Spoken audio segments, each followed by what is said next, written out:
बर्तमान समय पाणीपाग विभाग पक्षर मिली लाटेस्ट खबर अनुजाई बड़दिन और नुआ वर्षारे भी ठंडारू त्राही नहीं। एबे भी राज्य में प्रबल जाड़ जारी रही।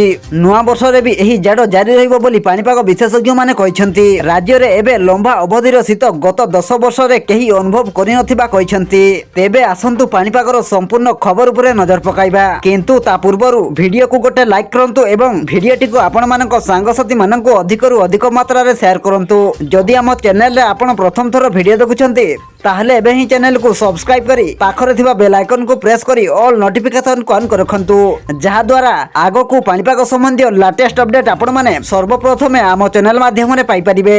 पाणीपाग विभाग पक्षर मिलिथिबा सूचना अनुसार बड़दिन और नुआ वर्ष को भी जाडरे थरिबो सारा ओडिशा। राज्यर सर्वनिम्न तापमात्रा सिमिड़ीगुड़ारे 3.9 डिग्री रेकर्ड होईछि। एथिसह छत्रपुर, गोपालपुर और पुरी भली समुद्र तटवर्ती अंचल गुड़ी को छाड़ीदेले अवशिष्ट ओडिशार राति तापमात्रा 15 डिग्री पाखापाखि रही। तेबे राज्यर एही तापमात्रा आहुरी सप्ताह पर्यंत जारी रही पारे बोली आंचलिक पाणीपाग विज्ञान केन्द्र पक्षर कहुछि। तेबे राज्यर विभिन्न अंचल में भिन्न भिन्न कारण एभली जाड़ रही बोली कहते पाणीपाग विशेषज्ञ प्रोफेसर डॉक्टर सुरेंद्रनाथ पशुपालक। सुंदरगढ़ और झारसुगुड़ा दे उत्तरा पवन बहुथिबार पश्चिम ओडिशार राति पारद खसिबार लागिछि।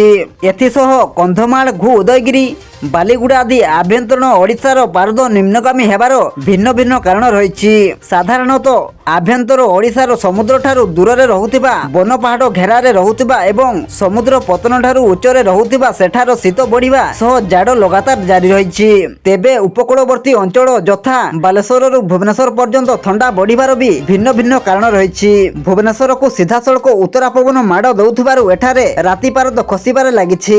एथिसह राजधानी को सामुद्रिक पवन धीरे धीरे प्रभावित हेउथिबारु शीतर प्रभाव अधिक रहुथिबा डॉक्टर पशुपालक कहछन्ति।